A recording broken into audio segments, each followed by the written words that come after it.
the first year Purdy started, he came out there, he ran into Philadelphia, or I mean, Philadelphia ran into him, and then you all weren't able to complete the mission. And then the year after that, he almost MVP, showed people they kept questioning moments about him. They was like, well, can he do it if this ain't dead? Can he do it if that ain't dead? And he was like, look, man, you give me 2 slices of bread, some jelly, I promise you I'm gonna make you a 6-course meal. He made the meal, but it failed once he got to the table. But again, it's just expectations. It's just expectations.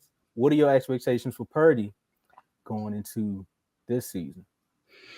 Joe, I got you covered on this one. I got the Okay. completion percentage and all of that. Gotta make sure I tell you. So, what I saw was his predictions were going to be 69% completion percentage, which is along of what he's done last year. I think he had 68% completion percentage last year. Completion percentage. I know that sounded pretty bad when I said that at first. He had 4,200 yards to complete the year. They're projecting he's going to have 43, 32 touchdowns and 11 interceptions. That's pretty much what he did last year. Last year, he had 31 touchdowns and 11 interceptions. I think it's going to be a little bit different than that.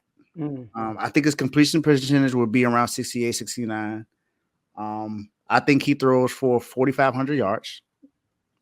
And I think he throws for 35 touchdowns and 8 interceptions.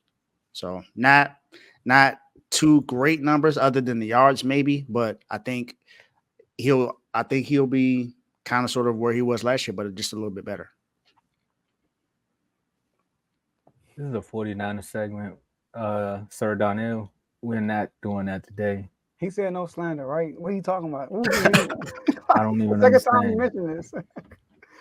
I don't understand. So, Go ahead, Joe. so I do have my projections for Brock Purdy. I think we're the same until we get to the interceptions. Kind of. I got 4,400 yards, 33 touchdowns, 69% completion percentage. But I do think his interception will go up this year, 14. I think this year he's going to have 14. He went from 11 last year. I think he had 14 interceptions. I think you got to remember he had the reason why he had this because he had 4 interceptions in one game. I think that goes. I understand you. I don't think he makes that mistake again. No, not just one game. I think he's gonna have a rocky season. I think he'll have a rocky season. I think he'll throw the ball more this year. But I do think overall he's still gonna have a good year. But I think he's gonna have some stretches where people do question him. I do got a question for you. I'm gonna ask at the Tomo. Give it okay. I mean, what was the team that he threw the 4 interceptions against? That was one of the best teams in the AFC. So, like, I'm with you, Dave. Yeah, I don't think that happens again because other than that, he was able to wait. No, that's 4 touchdowns he threw against another team.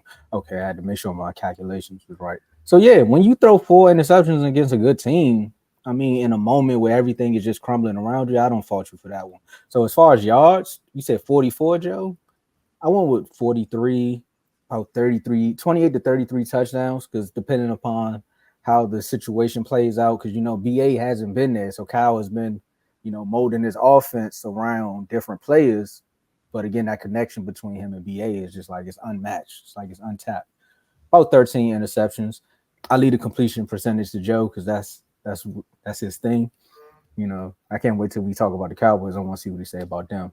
But outside of that, I don't think the questions are going to be there this year for Purdy because he kind of answered most of them during that playoff run. If you ask me, a lot of people, what was the conversation, Dave? Can he do it when he's down? Can he do it when his weapons aren't there? But I still think people question it because we were down in 2 of those games. Remember those first 2 games we were down, and then was it his fault though? And then the Super Bowl, if you see how people look at him, they still give him some fault for those games. Especially in that Lions games, he threw a pick in that game. So my question was that a little bit about Purdy, about what Tom was going with Purdy. So look, you got some people, Purdy, like Tom said, right? People had questions about going to the playoffs, right, Dave? And a lot of it. He got all his weapons. What's going to happen when they play from behind? He always got the lead. 2 games in a row, Lions and the Green Bay Packers down both games, led comebacks, right? 2 comebacks, something that he did it in a fashion where Kyle Shanahan has never done, right? Gets to the Super Bowl, plays well. He didn't play bad. Nope. Down the stretch, assignments on the line, wide open blitzer, and then it wasn't his fault. Like Chris Jones wide open, right? That happens. Now we get to training camp. I know you've been hearing the noise. Purdy doing interceptions. You know, they talked to Purdy, and Purdy said that, hey, this is a time where you try stuff. You know what I mean? It's a time when you know. But just the other day, like 2 days ago, he had like 4 interceptions. Like people are. So you got people who are overvaluing this and saying, see, shout out to Nick Wright. See, right? I told you he ain't that quarterback. But yet we just witnessed what just happened last year. Exactly. So Dave, what would you got? What do you want to say to that? People that still, you know, still critical on Brock Purdy. I gotta see more. What I'll say is get some glasses. You want to see more? Get some glasses. Fix your contacts. I'm not saying that he's an elite quarterback. I'm still not going to say that just yet because I still think he has more to prove. This is just his 3rd year in the NFL. So we're going to see a little bit more from what he can do. And I mean, if you look at what he's done in the last 2 years, he came in when Jimmy Garoppolo and Trey Lance got hurt. Trey Lance was supposed to be the future. Brock Purdy was not. He came in and took over and took us on a winning game streak, and our points per game went up with him at quarterback. So if you look at Jimmy Garoppolo, who was there when he had Christian McCaffrey, the points were not there. Now I get the offense did get a little bit better because CMC is the weapon that he is. I understand that. But if you look at all the other weapons, last year with Brock Purdy at quarterback, Debo, BA, Kittle, and CMC all had over 1,000 yards. Woo, that's a nice lineup. And you tell me one season when that happened with Jim Garoppolo there, where he had multiple guys going for over 1,000 yards. Because other than CMC, BA was already there, Debo was already there, and Kittle was there. They've all pretty much had career years with Purdy at quarterback. Now, not Debo per se as far as receiving, because he had an all-pro year in 2020-21. So, but I just think that the people, they're not going to be satisfied.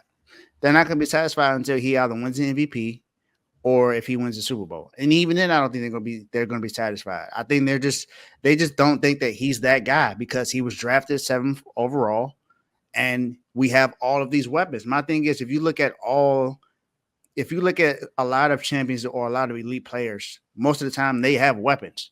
Joe Montana, who was the greatest quarterback in 49ers history, had Jerry Rice, Dwight Clark, and John Taylor. He also had Roger Craig back there. He had weapons around him. If you look at Tom Brady, his biggest weapon he had was Gronk and Randy Moss, but he didn't win a Super Bowl with Randy Moss. He won a Super Bowl with Gronk. He had other guys that he had a great defense behind him. What does Purdy have? Purdy has a great defense to help him out. I'm not saying that he is one of these guys, these elite guys, but what I'm saying is we didn't. When it comes to some certain players, we don't talk about what they have around them. It's depending on where they're drafted. I mean, if you get these weapons, I mean, it's not like we went and got all these weapons because we got him. He got drafted into the situation. So you want to take away the situation that he was put into and just make the team worse? That just doesn't make any sense. I mean, Patrick Mahomes came into a situation where he had Travis Kelce and Tyreek Hill. And Kareem Hunt. And he went, how many AFC Championship games he's gone to since he's been in the NFL? Every year. Weren't people questioning him when he was drafted in the first round? Mm-hmm.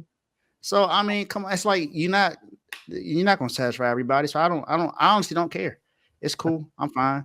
I know it's going to be people in the chat that's pretty much going to talk about Purdy as well. People still say that he's, dink and dunk. And that's absolutely false because he had the most touchdowns of 20-plus yards last year. He had the most completions of 20-plus yards down last year. So none of that even pays attention to me.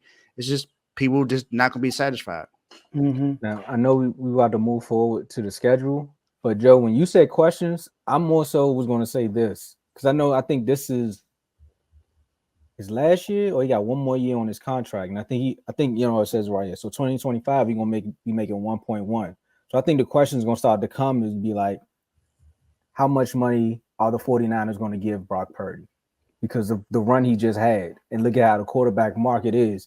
Now, the question that really may come up, and we can answer that after we go through the schedules, because it's about to be good, is Brock Purdy worth $70 million a year? Because that's what it's looking like. Quarterbacks are going to be getting paid by the time his contract is up.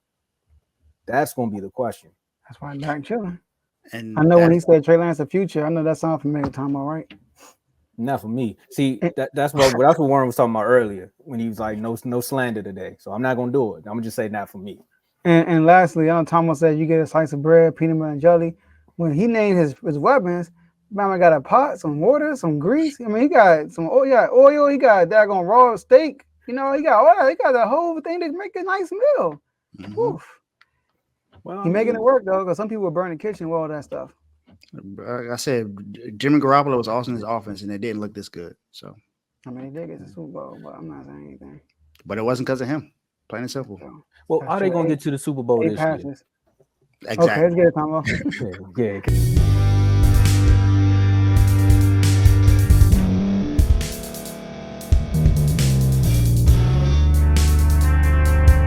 Thank you for staying to the end. If you're watching this on YouTube, please like this video, subscribe, and also hit that notification button so you can be notified next time we put out a video. If you're listening on any podcast platform, subscribe and hit that notification button, y'all, so you can be notified we put out another podcast audio.